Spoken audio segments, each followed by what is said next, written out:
des tendances waaye man géographie des résultats laa koy tuddee. boo gisee par exemple dans la région dans le terroir du Fouta. Matam Podor bi nga gis quand même le candidat Macky Sall nu mu fi jiitoo nga jël Touba nga gis candidat Idrissa Seck moom tamit nu mu fi amee njiit ci yenn bureau de vote yi yenn centre de vote yi nga jël Dakar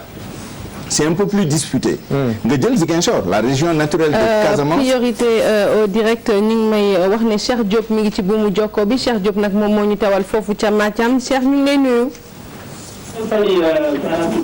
waaw Cheikh. waaw li ñu mën a tënk ci beneen centre de vote ginnaaw bu ñu jugee ci école Matam 1 ñu daal di dem ca école centre de vote bu Matam 2 foofee nag bureau de vote numéro 1 nombre d'inscrits ñu ngi toll ci 494 nombre votant yi ñu ngi toll ci 327 suffrages valablement exprimés mi ngi toll ci 326 bu ñu nekk demee ci ñi nga xam ne ñoom ñoo di candidats yi Macky Sall ma nga fa am lu tolloog 298 xob Ousmane Sonko daal di am lu tolloog 15 xob Issa Sall bu PUR daal di am ñaari xob ki nga xam ne moom moo di Madické Niang nag benn xob la amee foofu Idrissa Seck moom itam mu ngi am 10 xob ci bureau de vote numéro 1 bu ñu demee ci bureau de vote numéro 2 Sara nombre d'inscrits ñu ngi toll ci 491 votants yi ñu ngi toll ci 325 suffrages valablement exprimés ñu ngi toll ci 310 ñu dem ci candidat yi jukki li ñu xob yi ñu jot a am Macky Sall mi ngi am lu tolloog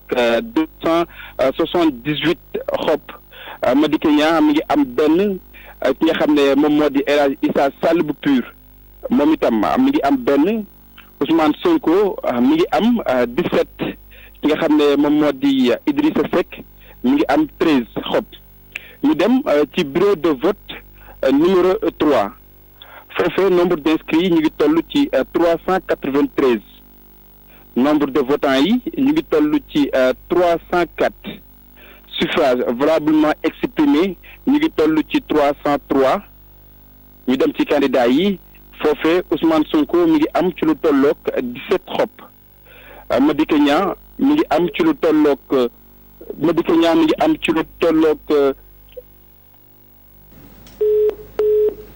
mu mel ni rëcc nañu donc jot naa joxe ñetti bureau de vote ci ñetteel bi sax la yemoon mu mel ni foofu la ca Matam ki nga xamante ne mooy candidat sortant di Macky Sall donc moo jëlagum woon raw gàddu gi donc ci bureau yi nga xamante ñu ngi may wax ne Boubacar Diassi mu ngi ci ligne bi Boubacar ñu ngi lay nuyu Boubacar ñu ngi lay nuyu. maa ngi leen di fay donc am nañu fi ay résultats dans les détails mais nous avons pu faire le total. ndaxte fu mu nekk nii nous avons l'ensemble du centre fi nga xamante ne d'ailleurs les deux centres qui sont côte à côte ñu dendoo mooy centre bi nga xamante ne foofu la Ousmane Sonko voté ak centre bu nekk à côté. donc on a fait les totaux ñu jàpp ni donc centre HLM Néma nombre de votants 1687. moom mooy centre bi nga xamante ne foofu la Ousmane Sonko voté ont obtenu Ousmane Sonko 998 voix Macky Sall 597 voix Idrissa Seck 44 voix Madické Niang 15 voix ak Issa Sall 14 voix ñu dem ci centre bi nga xamante ne moom moo dendoog moom boobu it def nañu total bi votant 1960 personnes ont obtenu Ousmane Sonko 1419 voix, Macky Sall 608 voix, Idrissa Seck 23 voix, Madické Niang 10 voix, Issa Sall 13 voix. ñu dem ci dispensaire santé ba fi nga xamante ne foofu la le monsieur le maire de Ziguinchor voté muy Abdoulaye Baldé foofu it am nañu l'ensemble des résultats bi ñu def total bi. ñu jàpp donc ñu ngi am foofu 1059 votants ont obtenu Macky Sall 597 voix,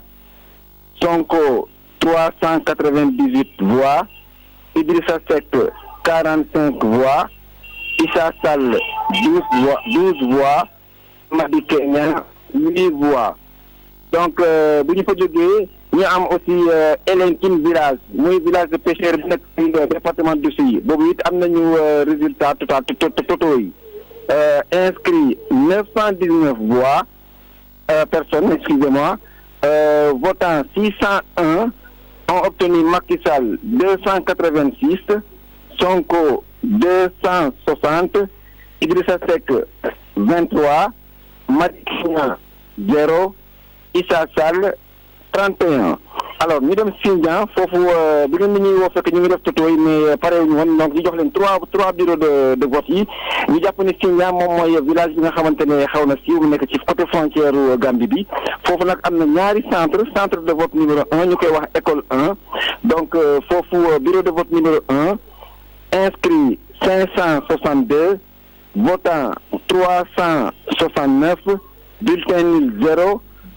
bulletin valablement exprimé 369 ont obtenu Macky Sall 128 Idrissa Seck 10 Sonko 226 Madické Niang 23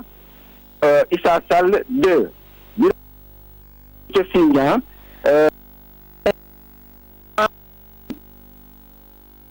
01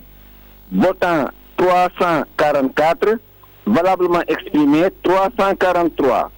alors ont obtenu Macky Sall 141 Idrissa Seck 11 Sonko 181 Madické Niang 0 Issa Sall 02 bureau de vote numéro 3 toujours c'est Sindian inscrit 562 votant 340 nul 01 valablement exprimé 339 ont obtenu Macky Sall 134 Idrissa Seck 09 Sonko 188 Madické Niang 03 Issa Sall 5 donc foofu dootuñu am temps def total yi balaa ngeen di ñuy woo ñu ngi jëm foofu it ba léegi ngir am ñaareelu centre de vote bi laata ñu dugaat bu soobee yàlla. jërëjëf Boubacar Diassi mi nga xamante ne jox nañu donc ay résultats donc ci Ziguinchor waaye it fële ca Sindian mu mel ni foofu nag Ousmane Sonko moo fa teg tànk ñu jël léegi Fatima Touré moom moo nekk ci buumu jokkoo bi Fatima maa ngi lay nuyu. ça va maa ngi lay fay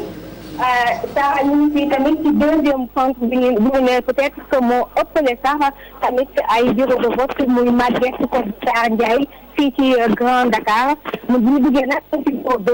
a inscrit 503 la ñu am votant 396 bulletin nul 2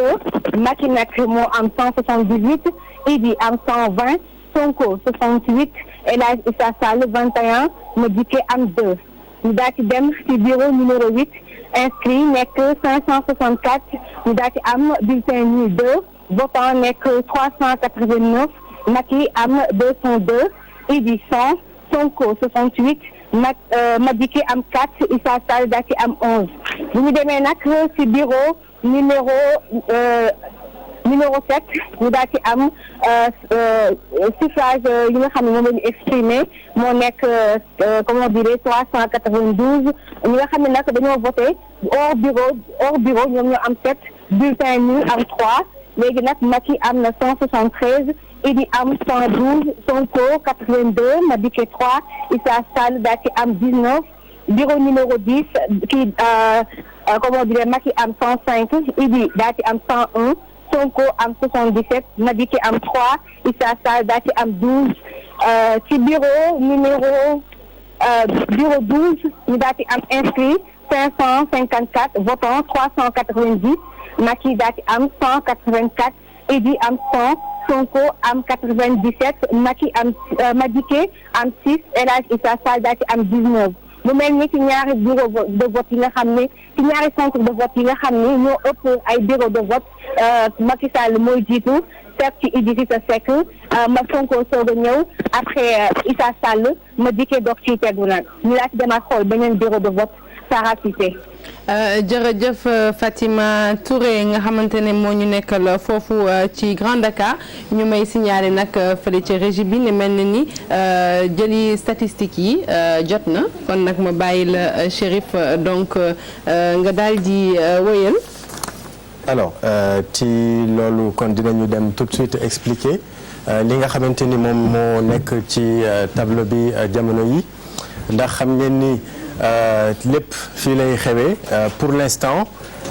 résultat yi nga xamante ni ak ki nga xamante ni moom la ñu liggéeyal di convergence informatique statistique actuellement ci terme de résultats sur le plan national pour l'instant lii moom la ñu gisagum voilà ñoo ko gisandoo les résultats sont là dinañ ko commenter ci kanam gis ngeen ni pour l'instant Macky Sall est devant avec 49,96% et puis suivi de Idrissa Seck avec 26,38%, Ousmane Sonko 18,55% et puis El Hadji Issa Sall 3,36%, Madické Niang 1,75%. Ce sont des résultats nationaux et li ñu mën a wax mooy ay résultats provisoires la ça n'a rien d'officiel pour l'instant fi ñu toll en termes de résultats réels fii la ñu toll ci wàllu statistiques yi nga xamante ni moom la ñuy liggéeyee boobu ba léegi fii la ñu toll ce sont des résultats provisoires encore une fois nous ne sommes pas habilités à donner des résultats officiels on travaille avec des statisticiens également ñu nga xamante ni dinañu mën a jox li nga xamante ni moom mooy ay résultats provisoires pour l'instant résultats yi nga xamante ni moom la ñu jot a recueillir avec nos reporters et un peu partout ci diaspora bi ak fépp fu mu mënti doon ci Sénégal pour l'instant voilà ce que nous avons comme projection muy li nga xamante ni dinañ ci ñëwaat ci kanam Sarah ma bàyyi la nga commenter loolu. waaw mu ngoog donc mu mel ni benn tendance la on précise boo nga xamante ne c'est au niveau national mais yaakaar naa ne li nga wax loolu la ay xom sax na mën nañ ko oowee résultats disons que ce sont des tendances yi nga xamante ne sunu statisticien en tout cas moom la ñu jox mais tout de suite balaa ma lay jox parole Souleymane nañu jàll ci Pape Fara Ñing mi nga xamante ne moo gunge boobu ba tey Idrissa Seck moo nekk ci buumu jokko bi Pape Fara maa ngi lay nuyu Pape Fara dafa mel ni Pape Fara rëcc nañu ñàkkul ne dinañu ñu ngi koy woowaat dinañ jokkoo waat ak moom Souleymane donc lii nekk fu mu nekk nii ay tendance yu nga xam ne sunu statisticien boo xam ne jot nañ ko sànq mu expliqué wax nañ ma ne Pape Fara mi ngi en ligne priorité au direct Pape Fara ñu ngi lay nuyu. maa ngi lay fay Sarah Cissé. waaw Pape Fara ñu ngi lay déglu bokk ci résultat yi. waaw résultat globaux laa leen di jox centre El Hadji Malick Kairé foofu nag 9 bureaux de vote ñoo fa amoon waaye dañu totalisé. bi am na 2148 voix Macky Sall am 884 voix Sonko am 211 voix Madické 19 professeur Issa Sall am 77 loolu moo nekk résultat globaux yi nga xam ne moo am ci centre de vote bu El Hadji Kairé nga xam ne 9 bureaux de vote ñoo fa nekk ci bureau yëpp nag Idrissa Seck moom moo ko gagné. jërëjëf Pape Fara ñi nga ci tënk boobu kon mu nga ko mel ni sax ne yaakaar naa suma juumul ne ci centre boobu la Idrissa Seck voté tey ci suba donc moom moo raw ci centre boobee avec 2148 voix donc muy nekk ay résultats globaux yoo xam ne dañu boole 9 bureaux de vote Souleymane xanaa ñu àddu rek ci li nga xamante ne xëj na moom la statisticien bi di Alphonse Thiakane daal di fésal ci tableau bi. waaw ni ko Chérif expliqué ci anam yu leer moo di ni résultats yi ay résultats yoo xam ne dañ ko basé ci ñun remontée yi ñu am ci dispositif bi ñu def ci territoire bi yëpp li si des si nag moom mooy ci bureau yooyu dañ ci am téeméer ak fanweer ak juróom-ñett yoo xam ne ñun suñu bureau témoin la yoo xam ne jàpp nañ ni bu ñu defee extrapolation résultats yi am ci bureau yooyu ak li nga xam ne mooy li ñuy tuddee pondération moom mooy bureau bu ci nekk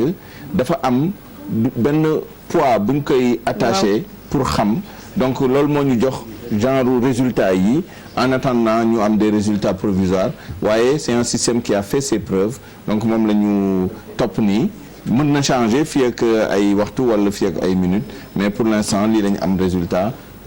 totalement partiel et provisoire en attendant. C'est bien de le préciser, hein, c'est vraiment